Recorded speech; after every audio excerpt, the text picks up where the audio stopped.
You young people today have got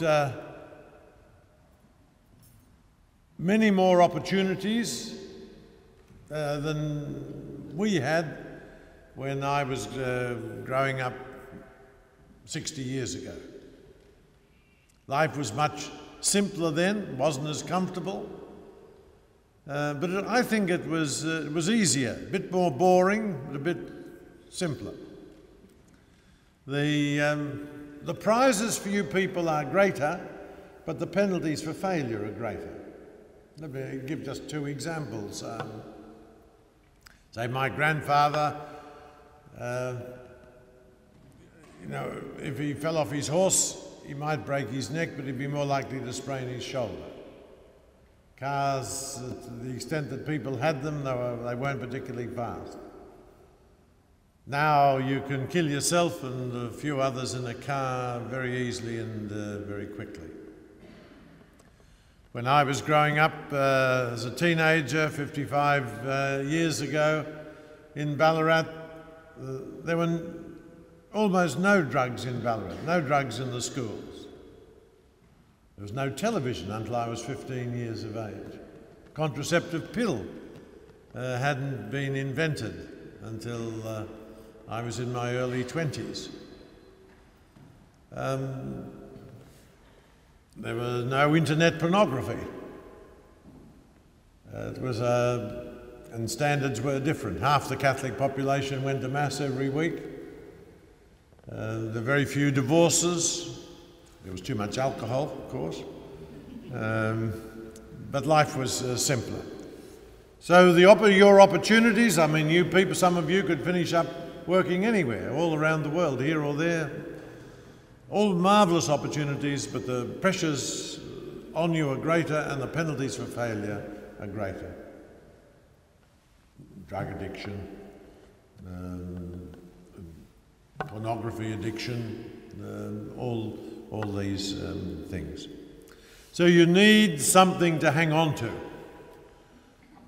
You could make a bit of a case that older people like myself, brought up last century, that we needed to be loosened up a bit, but that's not your problem by and large. You need something to hang on to, something you can love and revere, and it'll give you a framework. Now, I was saying just briefly to the Bishop at breakfast, I think that a card that we people should play a little bit more is an express appeal to tradition.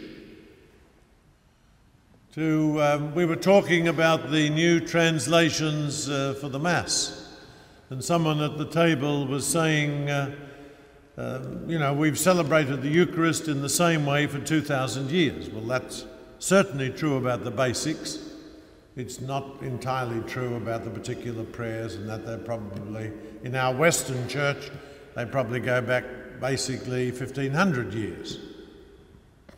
But it's still a long time. And most of us, as soon as we stop to think about that, we're pleased about that. The new translation into English of the Roman Missal, one of the experts was telling me 80% of those prayers are more than 1,000 years old. So I think it's a consolation that when we pray them, admittedly we'll be doing it in English where it used to be done in Latin, but we'll be using the same words as our ancestors have used in our part of the church for 1,000 years.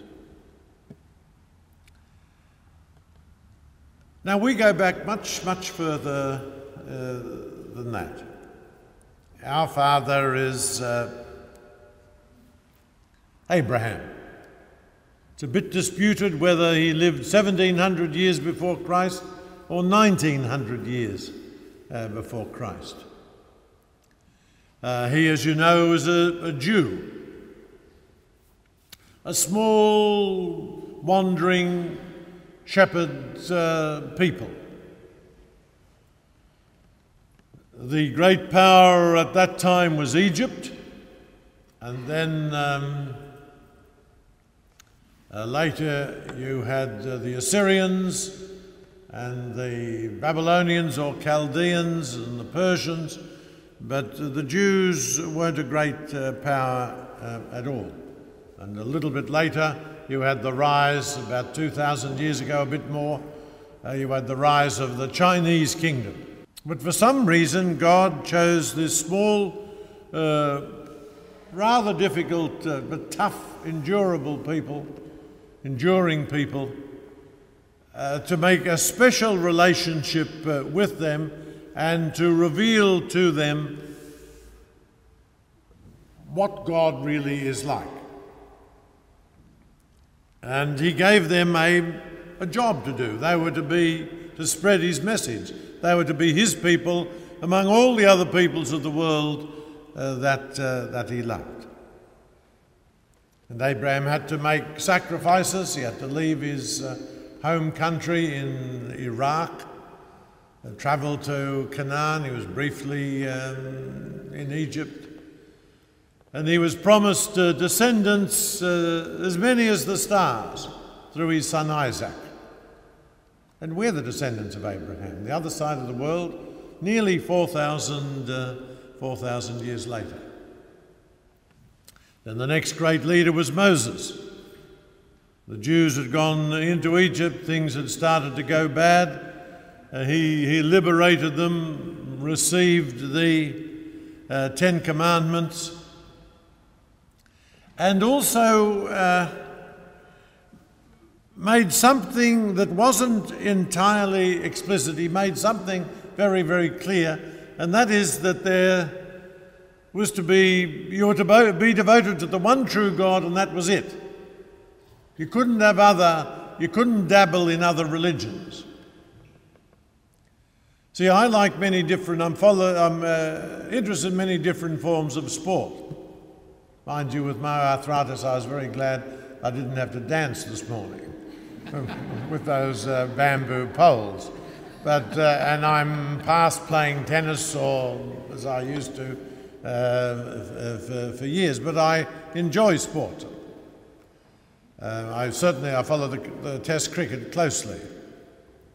I follow the Aussie rules, rugby union, the soccer league a little bit. I'm interested in all those things. Now, a lot of the pagans were like that. They hedged their bets. They thought there were probably a lot of gods, and they weren't quite sure how it worked, so they kept them all on side. They were a bit interested in this one and that one and the other ones. And actually, a friend of mine, a Melbourne priest, he reckons that the reason why we wrap up our Christmas presents goes back to the old days of ancient Greece or Rome, when there were many gods, and the people would bring along an offering to one god, and they would cover it up. They'd wrap it up so the other gods wouldn't see and be jealous and perhaps curse them. Now, I don't know whether it's a good story, whether it's a completely true story, I don't know. But we're not into that.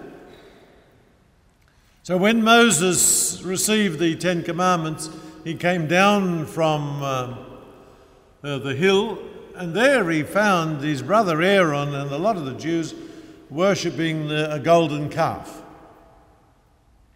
You know, I find it completely inexplicable, but I think part of the background might have been that they felt they could worship different gods, and perhaps that the Jewish God was the most powerful God. But Moses said, no, all that's got to stop, and he smashed the golden calf.